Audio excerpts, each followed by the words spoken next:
ಅಂದ್ರೆ ಇದೇ ನಿಮಗೆ ಪ್ರೇರಣೆಯಾಗಿ, ಹೌದು ನಮ್ಮ ಮನೆಯಲ್ಲಿ ಇದೊಂದು ಸಮಸ್ಯೆ ಬಂದಿತ್ತು, ಪರಿಹಾರ ಆಯ್ತು, ನಮ್ಮ ತಾಯಿ ಮುಂದೆ ನಿಂತು ಮಾಡಿದ್ರು, ಯಾಕೆ ನಾನು ನಮ್ಮ ತರ ಸಮಸ್ಯೆಗಳಿರೋರಿಗೆ ನಾನು ಒಬ್ಬ ಧ್ವನಿಯಾಗಿ ನಾನು ಯಾಕೆ ಕೆಲಸ ಮಾಡಬಾರ್ದು ಅಂತ ಮಾಡಿದ್ರೆ ಬಹಳ ಸಂತೋಷ ಸರ್. ಹಾಗೇನೆ ನಮ್ಗೆ ವಿದ್ಯೆ ಇರುತ್ತೆ, ನಮ್ಗೆ ಪ್ರತಿಭೆ ಇರುತ್ತೆ, ಎಷ್ಟೋ ವಿದ್ಯಾರ್ಥಿಗಳಿಗೆ ಪ್ರತಿಭೆ ಇರುತ್ತೆ, ಆದ್ರೆ ಇಬ್ರು ಜೊತೆ ಎದುರುಗಡೆ ನಿಂತ್ಕೊಂಡು ಮಾತಾಡುವಂತಹ ಒಂದು ಶಕ್ತಿ ಇರೋದಿಲ್ಲ ಅವ್ರಿಗೆ. ಅವ್ರ ಜೊತೆ ನಿಂತ್ಕೊಂಡ್ ಮಾಡ್ಬೇಕಾದ್ರೆ ಏನೋ ಒಂಥರ ಹೆದರಿಕೆ ಆಗುತ್ತೆ, ಒಂಥರ ಭಯ ಆಗುತ್ತೆ.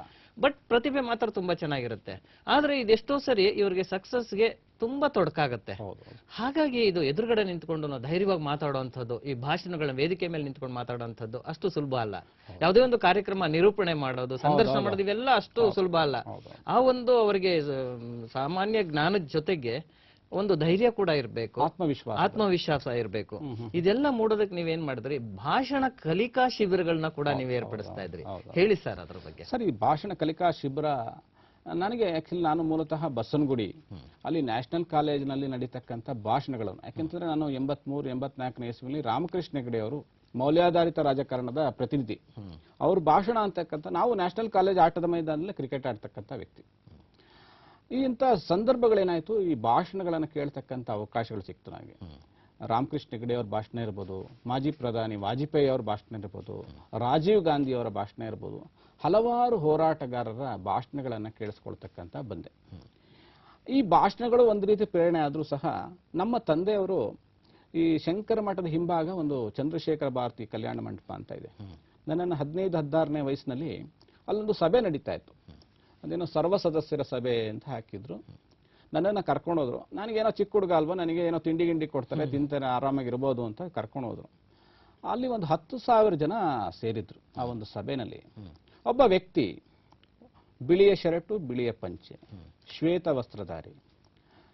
ಈ ಮನುಷ್ಯ ಏನ್ ಮಾತಾಡ್ತಾನೆ, ಏನಿರ್ಬೋದು ಅಂತ ನನಗೊಂಥರ ಉಡಾಫೆ ಆದಂತ ಮನಸ್ಥಿತಿ ಇತ್ತು. ಅಲ್ಲಿ ನಾನು ಕೂತ್ಕೊಂಡೆ ಸುಮಾರು 1 ಗಂಟೆ ಕಾಲ. ನಾನು ಎಲ್ಲೂ ಕೂತ್ಕೊಳ್ಳೋನಲ್ಲ, 1 ಗಂಟೆ ಕಾಲ ನಮ್ಮ ತಂದೆಯ ಬಲವಂತಕ್ಕೆ ಕೂತ್ಕೊಂಡೆ. 10,000 ಜನ ಪ್ರೇಕ್ಷಕರು. ಅದೊಂದು ಇವತ್ತು ಕರ್ನಾಟಕದ ನಂಬರ್ 1 ಕೋಆಪರೇಟಿವ್ ಬ್ಯಾಂಕ್ ಆಗಿರ್ತಕ್ಕಂಥ sir M Visvesvaraya cooperative bank ಏನಿವತ್ತು ಕರ್ನಾಟಕದಲ್ಲಿ ಮೊದಲನೇ ಸ್ಥಾನದಲ್ಲಿದೆ, ಆ ಬ್ಯಾಂಕಿನ ಅಧ್ಯಕ್ಷರ ಭಾಷಣ ಮಾಡ್ತಾ ಇದ್ರು. ಅವರೇ ಒಂದು ಆಧ್ಯಾತ್ಮಿಕ ಕ್ಷೇತ್ರದಲ್ಲೂ ಇದ್ದಾರೆ, ಸಹಕಾರಿ ಕ್ಷೇತ್ರದಲ್ಲೂ ಇದ್ದಾರೆ. ಒಂದು ರೀತಿ ಅಜಾತ ಶತ್ರು ಆಗಿರ್ತಕ್ಕಂಥ ಶ್ರೀಯುತ ಕೆ.ಎನ್. ವೆಂಕಟನಾರಾಯಣ ಅವರು, ನಾವು ಪ್ರೀತಿಯಿಂದ ಯಜಮಾನರು ಅಂತ ಕರಿತೀವಿ, ಅವರು 10,000 ಜನರ ಸಮಸ್ಯೆಗೆ ಪರಿಹಾರವನ್ನ ಒಂದು ರೀತಿ ಕನ್ವಿನ್ಸಿಂಗ್ ಆಗಿ ಕೊಡ್ತಾ ಇರ್ತಕ್ಕಂಥ ಭಾಷಣ ನನಗೆ ತುಂಬಾ ಅಪೀಲ್ ಆಯಿತು. ಒಬ್ಬ ಸರಳ ಸಜ್ಜನತೆಯ ವ್ಯಕ್ತಿ ನಮಗೆ ರೋಲ್ ಮಾಡಲಾಗ್ತಾರೆ. ಅಂತಹ ವ್ಯಕ್ತಿಗಳಿಂದ ಭಾಷಣ ಕಲಿಕೆಯನ್ನು ನಾನು ಕಲ್ತ್ಕೊಂಡೆ. ಅಂದ್ರೆ ನಾನೊಂದು ರೀತಿ ಏಕಲವ್ಯ ಅಂತ ನಿಮ್ಗೆ ಅವಾಗಲೇ ಹೇಳಿದೆ. ಅವ್ರೇನು ಹೇಳ್ಕೊಟ್ಟಿಲ್ಲ, ಬಟ್ ನೋಡಿ ನೋಡಿ ಕಲಿತಕ್ಕಂಥದ್ದು. ಅದೇ ರೀತಿ ನನಗೆ ಇನ್ನೊಬ್ರು ಪ್ರೇರಣೆ ಅಂತಂದ್ರೆ APS ಕಾಲೇಜ್ ಅಂದ್ರೆ ನಾನು ಓದಂಥ ಕಾಲೇಜು, PUC ಫೇಲ್ ಆದಂಥ ವ್ಯಕ್ತಿ ಇವತ್ತು ನಾಡು ರಾಷ್ಟ್ರದಾದ್ಯಂತ ಕನ್ನಡದ ಪೂಜಾರಿ ಅಂತ ಪ್ರಸಿದ್ಧಿಯಾಗಿರ್ತಕ್ಕಂಥ ಹಿರೇಮಗಳೂರು ಕಣ್ಣನವರು. ಅವ್ರನ್ನ ನಾವು ಮರೆಯೋಕ್ಕೆ ಸಾಧ್ಯ ಇಲ್ಲ.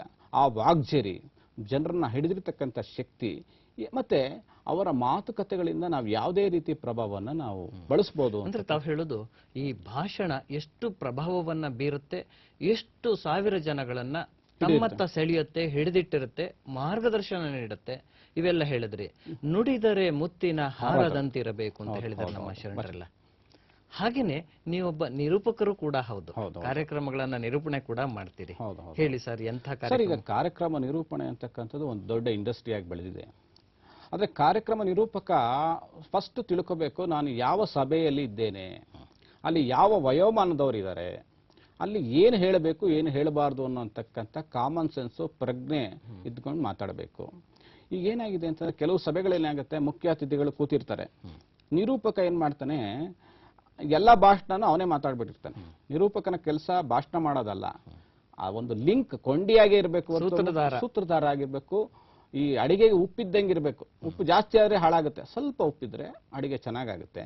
ಆ ರೀತಿ ನಿರೂಪಕನ ಕೆಲಸ. ಯಾಕೆಂದ್ರೆ ನಾನು ಹಲವಾರು ವೇದಿಕೆಗಳಲ್ಲಿ ನಾನು ಕೆಲಸವನ್ನು ನಿರೂಪಕನಾಗಿ ಕೆಲಸ ಮಾಡಿದ್ದೀನಿ, ಹಲವಾರು ಸಂದರ್ಶನಗಳನ್ನು ಮಾಡ್ತಾ ಇರ್ತೀನಿ. ನಿರೂಪಕನ ಕೆಲಸ ಅತ್ಯಂತ ಒಂದು ರೀತಿ ನೀವು ಹೇಳ್ದಂಗೆ ಈ ಹೂವಿನ ಹಾರದಲ್ಲಿ ಯಾವ ರೀತಿ ಪೋಣಿಸ್ತಕ್ಕಂಥ ಕೆಲಸ ಆಗಬೇಕು ಹೊರತು ಇವನೇ ಎಲ್ಲ ಮಾತಾಡ್ಬಿಟ್ರೆ ಮುಖ್ಯ ಅತಿಥಿಗೆ ಏನು ಕೆಲಸ ಇರುತ್ತೆ, ಅದು ನಿರೂಪಕ ತಿಳ್ಕೋಬೇಕು. ಈ ಒಂದು ನಿರೂಪಣೆ ಅಂತಕ್ಕಂಥದ್ದು ನಾನು ಈ ಭಾಷಣ ಕಲಿಕಾ ನಿರೂಪಣೆ ಈ ತರಬೇತಿ ಶಿಬಿರಗಳನ್ನು ಯಾಕೆ ಆಯೋಜನೆ ಮಾಡಬಾರದು ಅಂತಕ್ಕಂಥ ಯೋಚನೆ ಮಾಡ್ತಾ ಇದ್ದೆ. ಇಂಥ ಸಂದರ್ಭಗಳಲ್ಲಿ ನನಗೆ ಅವಕಾಶಗಳು ತಾನಾಗಿ ತಾನೇ ಒದಗಿ ಬಂತು. ಅನೇಕ ಸಹಕಾರಿ ಸಂಸ್ಥೆಗಳಲ್ಲಿ ಭಾಷಣ ಕಲಿಕಾ ಶಿಬಿರಗಳನ್ನು ಮಾಡಿ ಅಂತ ಆಹ್ವಾನ ಬಂತು. ಶಾಲಾ ಕಾಲೇಜುಗಳಲ್ಲಿ ಇದರ ಬಗ್ಗೆ ಆಸಕ್ತಿ ಬಂತು. ನಾನು ಸುಮಾರು ನಾಡಿನಾದ್ಯಂತ ಅನೇಕ ಶಾಲಾ ಕಾಲೇಜುಗಳಲ್ಲಿ ಭಾಷಣ ಕಲಿಕಾ ಮತ್ತು ನಿರೂಪಣಾ ತರಬೇತಿಯನ್ನು ನಾನು ಮಾಡ್ಕೊಂಡು ಬರ್ತಾ ಇದ್ದೀನಿ. ಆಮೇಲೆ ಜೊತೆಗೆ ತಾವು ಹೇಳ್ದಾಗೆ ಭಾಷಣಕಾರರಿರ್ಬೋದು ಅಥವಾ ನಿರೂಪಕರಿರ್ಬೋದು, ನಮ್ಮ ಹಿಂದಿನಿಂದ ಹೇಳ್ಕೊಂಡ್ ಬರ್ತಾರೆ ಚರ್ವಿತ ಚರ್ವಣ ಅಂತ, ಹೇಳಿದ್ದನ್ನೇ ಹೇಳ್ತಾ ಇರೋದು. ಇವಾಗ ಆರಂಭದಲ್ಲಿ ಹೇಳಿದ್ದನ್ನ ಮತ್ತೆ ಅದನ್ನ ರಿಪೀಟ್ ಮಾಡುವಂಥದ್ದು. ಅಂಥದ್ದು ಮಾಡಿದಾಗ ನಮ್ಮ ವೀಕ್ಷಕರಿಗೆ ಈಗ ನಮ್ಮ ತರಬೇತಿ ಶಿಬಿರದಲ್ಲಿ ಏನಂತಂದ್ರೆ ಒಂದು practical and professional approach to anchoring ಅಂತಕ್ಕಂಥದ್ದು. ಯಾಕಂದ್ರೆ ನಿರೂಪಕ ಯಾವ ರೀತಿ ರೋಲ್ ಮಾಡಲಾಗಬೇಕು, ಸಭೆಯ ಮರ್ಯಾದೆನ ಯಾವ ರೀತಿ ಕಾಪಾಡಬೇಕು, ಎಲ್ಲ ಒಂದಿದ್ರೆ ಅವಘಡಗಳಾಗುತ್ತೆ.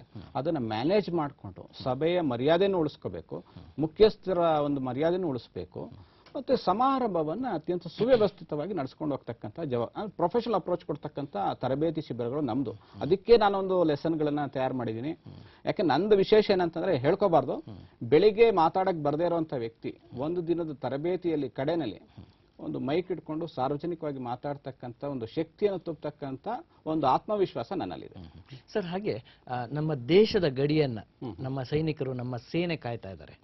ಹಾಗೆ ನಾವು ಎಲ್ಲಾ ವಿಭಾಗಗಳಲ್ಲೂ ಕೂಡ, ಇಲಾಖೆಗಳಲ್ಲೂ ಕೂಡ ಪೊಲೀಸ್ ಸೇನೆ ಕೂಡ ಇದೆ, ಗೃಹ ರಕ್ಷಕ ಸೇನೆ ಕೂಡ ಇದೆ, ಇವೆಲ್ಲ ಇದೆ. ಆದ್ರೆ ನೀವು ಬಸವನಗುಡಿ ಕ್ಷೇತ್ರದಲ್ಲಿ ನಿಮ್ಮ ಒಂದು ಏರಿಯಾಗೆ ಅಲ್ಲಿ ನಾಗರಿಕ ಸೇನೆ, ಪೌರ ನಾಗರಿಕರ ಒಂದು ಸೇನೆನೇ ನೀವು ನಿರ್ಮಿಸಿದ್ದೀರಾ. ಹೇಳಿ ಸರ್, ಆ ಸೇನೆ ಏನ್ ಕೆಲಸ? ಪೌರ ನಾಗರಿಕ ಸೇನೆ ನಾನು ನಿರ್ಮಿಸಿಲ್ಲ, ಇದು ಸಿವಿಲ್ ಡಿಫೆನ್ಸ್ ಅಂತಕ್ಕಂಥದ್ದು ಕೇಂದ್ರ ಸರ್ಕಾರದ ಅನುದಾನದಲ್ಲಿ ನಡೀತಾ ಇರ್ತಕ್ಕಂಥದ್ದು. ಆಕ್ಚುಲಿ ಪೌರ ಸೇನೆಗೆ ಸೇರ್ಬೇಕು ಅಂತ ಆಸಕ್ತಿ ನನಗಿರ್ಲಿಲ್ಲ. ಯಾಕೆ ನನಗೆ ಇರತಕ್ಕಂಥ ಕೆಲಸಗಳೇ ಜಾಸ್ತಿ ಇತ್ತು. ಒಬ್ಬರು 60 ವರ್ಷದ ವ್ಯಕ್ತಿ ಪ್ರೊಫೆಸರ್ ಮುರಳೀಧರ್ ಅಂತಕ್ಕಂಥವ್ರು, ಕೆಮಿಸ್ಟ್ರಿ ಲೆಕ್ಚರ್ ಆಗಿದ್ರು ಕರ್ನಾಟಕ ಸರ್ಕಾರಿ ಕಾಲೇಜಲ್ಲಿ.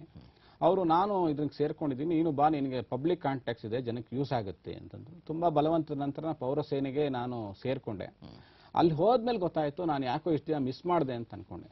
ಜನರ ಸಂರಕ್ಷಣೆಗೆ, ಜನರ ಸುರಕ್ಷತೆಗೆ ಮತ್ತೆ ಪರಿಸರದ ವಿಕೋಪಗಳನ್ನ ಯಾವ ರೀತಿ ತಡೆಗಟ್ಟಬಹುದು, ಯಾಕಂದ್ರೆ ಜನಸಾಮಾನ್ಯರ ಪ್ರಾಣ ಅತ್ಯಂತ ಅಮೂಲ್ಯವಾದಂತು. ಈ ಪ್ರಾಣದ ಸಂರಕ್ಷಣೆ ಅಂತಕ್ಕಂಥದ್ದು ನಾವು ಹೊಸ ಪ್ರಾಣ ಕೊಡದೇ ಇದ್ರು ಪ್ರಾಣವನ್ನು ಉಳಿಸ್ತಕ್ಕಂಥ ಒಂದು ಅದ್ಭುತವಾದಂಥ ಕಾಯಕವನ್ನ ಪೌರಸೇನೆಯಿಂದ ನನಗೆ ತರಬೇತಿ ಆಯಿತು.